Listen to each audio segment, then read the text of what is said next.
Good day, everyone. Today, I will presenting the evolution of Philippine education from our pre-colonial traditions to the implementation of the Matatag curriculum. Education in the Philippines did not develop overnight. It evolved through different historical periods, influenced by colonization, reforms, and modern challenges. Understanding this evolution is important for us as future social studies educators because education reflects the social, political, and cultural history of our nation. Before colonization, education in the Philippines was informal and community based. In the pre colonial period, learning focused on survival skills, values, traditions, and oral literature. Elders and babaylan served as knowledge keepers, and writing system like baybayin already existed. During the Spanish period, education became formal but was controlled by the church. It focused on religion and the Spanish language. The 18th century education decree introduced free public education, but access was still limited. In the American period, the public school system was established. The Thomasites introduced English as the medium of instruction and emphasized democracy and citizenship. This period laid the foundation of our modern educational system. During the Japanese occupation, education promoted Asian identity, vocational skills, and nationalism. After independence, the Philippine Constitution recognized education as a right, and reforms aimed to make education more accessible and relevant to national development. Over time, several major laws shape our education system.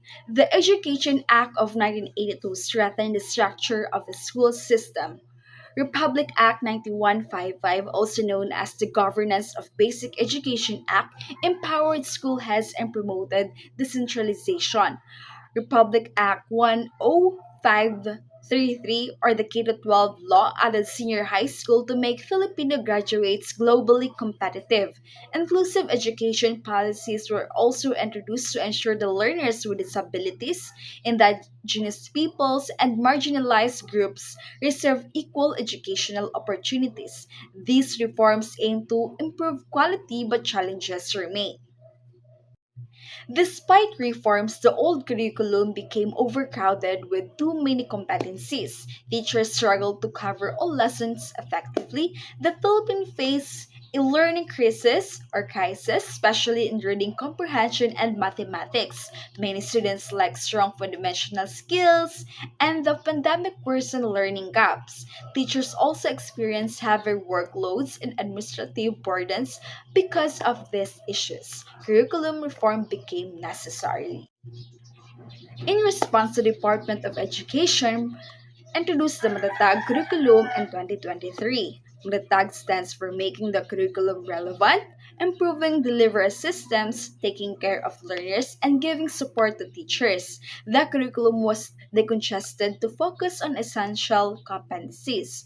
It prioritizes literacy, numeracy, values education, and socio-emotional learning. The implementation is spaced from kindergarten to grade 10 to ensure smooth transition. The goal is simple but powerful: strengthen foundation skills so learners can succeed academically and socially. As social studies majors, our role in the Matatag curriculum is very important. Social studies promotes informed citizenship and historical awareness. It helps learners understand democracy, human rights, and national identity. Through historical analysis and evidence based reasoning, students develop critical thinking skills.